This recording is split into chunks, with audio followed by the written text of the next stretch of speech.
I have with me in the studio Honorable Pt.1, who is Chairman House Committee on Civil Society Organizations and Development Partners. You're welcome to Sunrise Daily. Thank you very much. So what precisely has informed the creation, or is it the formulation of this bill? Well, I would like to start by saying that it is an individual bill sponsored by one of the leaders in the House of Representatives. And if you look through the document, you see the intendment of this document is to, in the first place, provide something that looks like a clearinghouse for the activities of civil society organizations, registration and coordination and harmonization and all that, with a view to promoting transparency, accountability, local content, and also to prevent the unlikely event of some powers or individuals, locally or internationally, using NGOs to promote terrorist activities and also money laundering.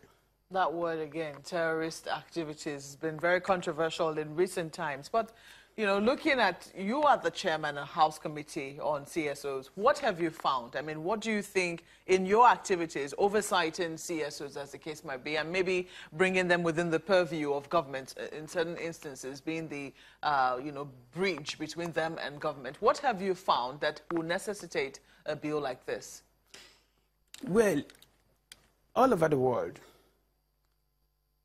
countries come up with a legislative framework for the, you know, either regulation or coordination of activities of NGOs. It is not peculiar to Nigeria.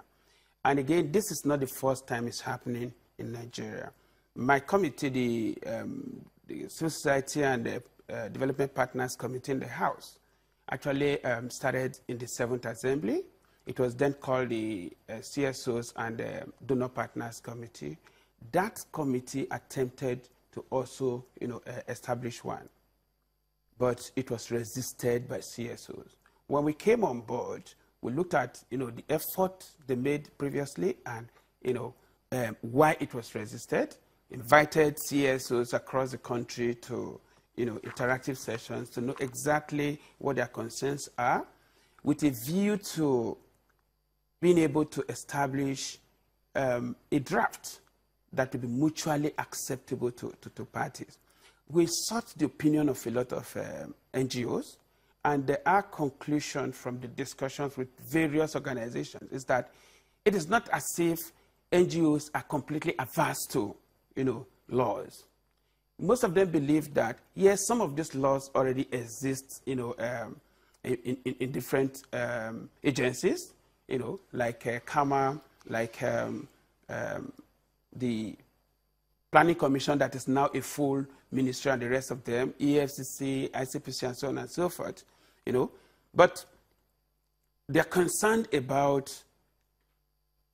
the possibility of obnoxious elements in any legislative, a piece of legislation, you know, constraining the civil space or encumbering the activities of civil society organizations. Now we then say, okay, fine, let us look at the specific concerns and see how together we can work on, you know, a document that will be acceptable. We had about 2 meetings. The second meeting, you know, we agreed that we were going to set up a committee to look at what obtains elsewhere. Like in Kenya, there are a lot of laws. In Uganda, there are laws. In the UK, you know, I heard you talk about, you know, the UK one, which is very popular. You know, we thought that we should look at, you know, existing, you know, frameworks all over the world. The UK is a commission that sets guidelines. Yeah, yeah. That's all they've done. They're not laws in that sense.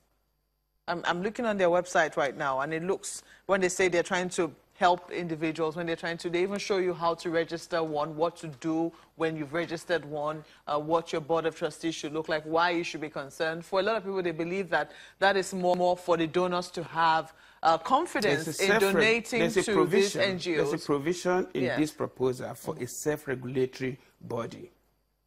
How it is constituted might be an issue. Because in the current proposal, it is the president that nominates the executive secretary and the rest of them. Those are issues that could be looked at. Let me tell you, a bill is a draft. It passes through stages. Where this one is now is for public hearing. The essence of public hearing is to give the public the opportunity to scrutinize the documents and come up with their input.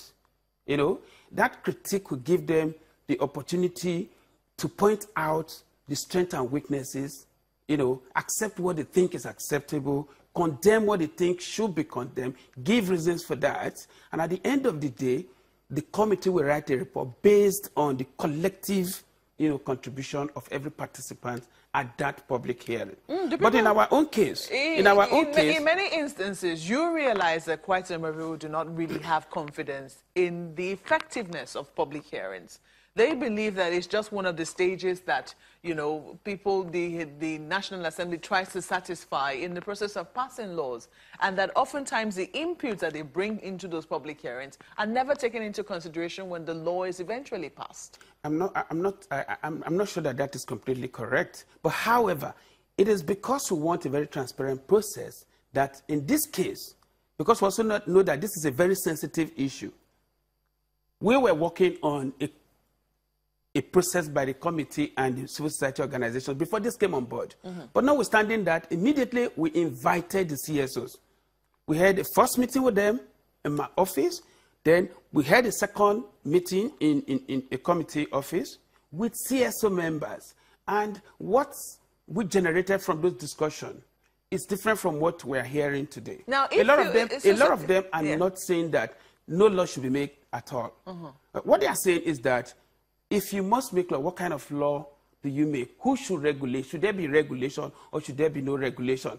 A lot of people believe that there's need to sanitize the space. There's need to also provide some privileges and support to CSOs and NGOs. You understand me? And this could only be done within a legislative framework. That is the belief. But do you think, I mean, because you said that you were already in talks with them, and then before this bill came up. As a result of that, considering just how sensitive the matter is, do you think that the House should have stepped down this bill to say, look, we're already working on something else, so that there will be no distrust in terms of the intentions of the National Assembly, especially with this bill? Perhaps we should step this down and then have a consultation and come up with something that will be mutually acceptable to both parties. Well, the committee was working on that. Yes. But an individual brought up this. Yes. There was no interface between the committee and the person in question. So the point of asking him to step down this, you know, does not arise actually. Could you have done that? After this, yes.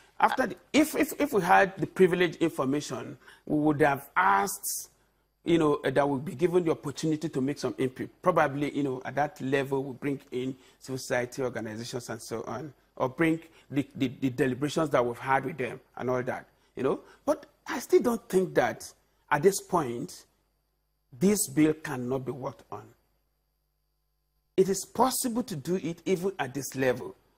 After this, another one came on board by Fred Agbedi from Bayelsa, which was stepped down because of the similarities with this particular 585.